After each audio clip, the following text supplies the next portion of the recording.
Alright, so we're still here testing. Let me show you how this discharge tester works. So I got this off banggood.com. I'll link to it below.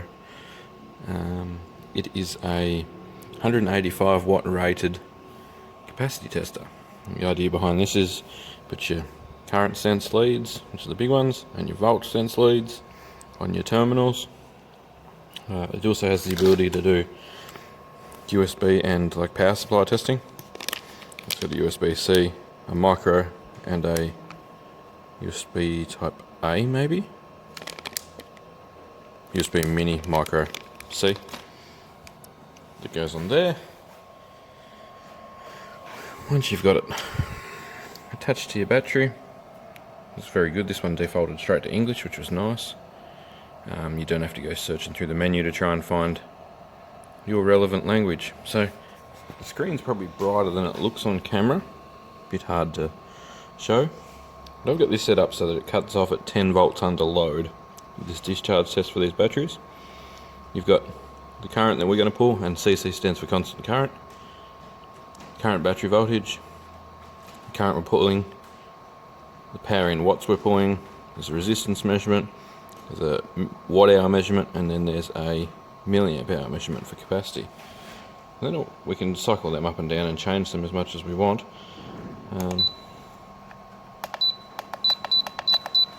We can raise that like that, up to 13.5. So it's 158 watts there, 150 watts. Let me see the watt hours. Start racking up, and the milliamp hours start racking up. Yeah, it runs off a little power brick there that it comes with. And just like that, you're running current out of your batteries for a test. So we'll leave this on here until it shuts down, and then I'll write the numbers straight on the batteries. So that's my initial discharge. That's how much goes in for the recharge. I'm going to try and measure that on most of these, and then I'll do a second discharge. Then I'm going to collect them all together again, and maybe even do a discharge test on the whole bank and see how we go, or at least in pairs or something. I want to get some reasonably big measurements out of it. We're kind of awakening cells. We've been sitting for a long time. Not a long time, but you know, we've just been sitting, and it's nice to get the electrolyte going again. So that was 1062 watt hours in its first discharge. That one was 939, and then its recharge was 999.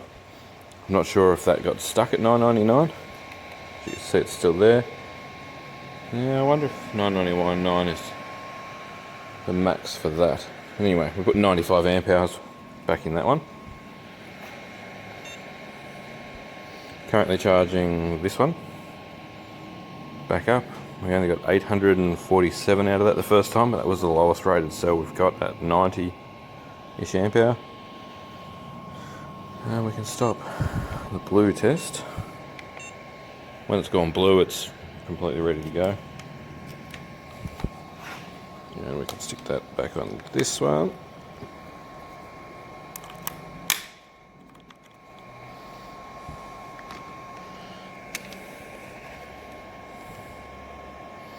And we can go charge. This little charger is charging this one and this one simultaneously. It'll ramp up and share between them. So it's actually correct at the moment when you look at it. This battery is on the left hand side, and this battery on the right hand side is the right hand side battery. So they're down at 12 and 12.4 volts respectively. It looks like what it's going to do is smash this one up as fast as it can. No, that's incorrect. They're back to front. It's going to smash this one up faster. This one's the lower one that we just started. Yeah, see, these cables are the right hand side, left hand side. These ones are the right hand side. So yeah, that's going to go through and charge them up. This down here is discharging this one. The Victron down there is discharging the left hand one that it's sitting on. Hopefully in a few more hours I'll have some more measurements written on all of these. I've got to go and do a bit of work for a while now, and then I'll be back to play with these again. So kind of set a few things up to kind of be fairly autonomous. That one's going to be self-discharged. The Victron should keep running off these. I think I'm running out of flat batteries though. And we should be able to get a reading for that one. There they are. Yeah, so I've got that power board over there with a couple of USB chargers. It's just charging that Milwaukee torch at the moment. So yeah, we've got half a 6 amp and nearly full 9 amp there to go. I've had the fan running, blowing over the top of all this because it keeps that nice and cool. Just a bit of airflow keeps that cool as well. The battery charger doesn't matter so much. I think it's starting to struggle. I think this one needs awakening as well. Oh no, it's popped back to 11.4.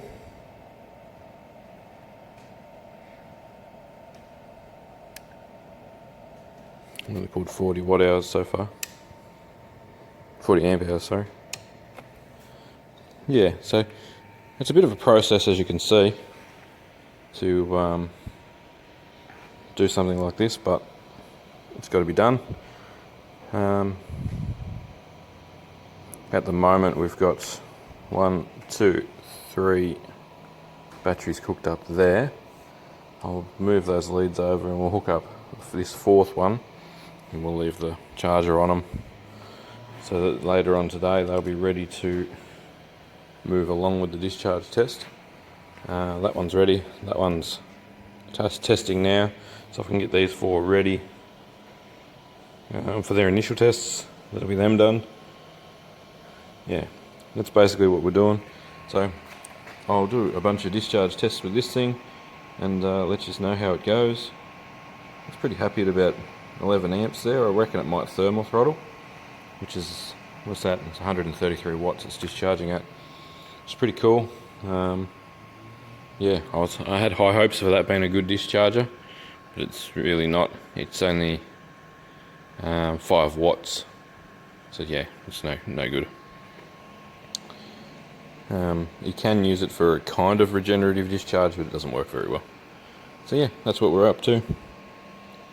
Like I said, I'll link that down below in the video description.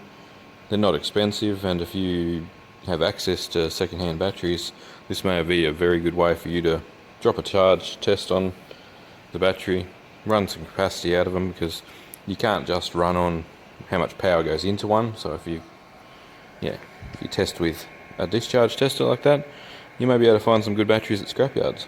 You never know, can't rule that out. So yeah, we'll link this next one in here, just simply with these jumpers that I've got. Throw those ones off. So I had those two jump together on a charger.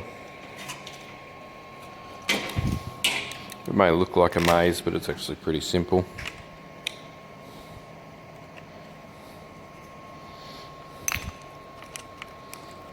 Then all you got to do is link these ones like that.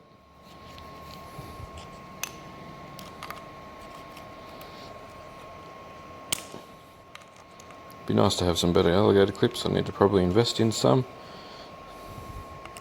Haven't bought any for a long time. And then if we get this charger, we'll put him on there.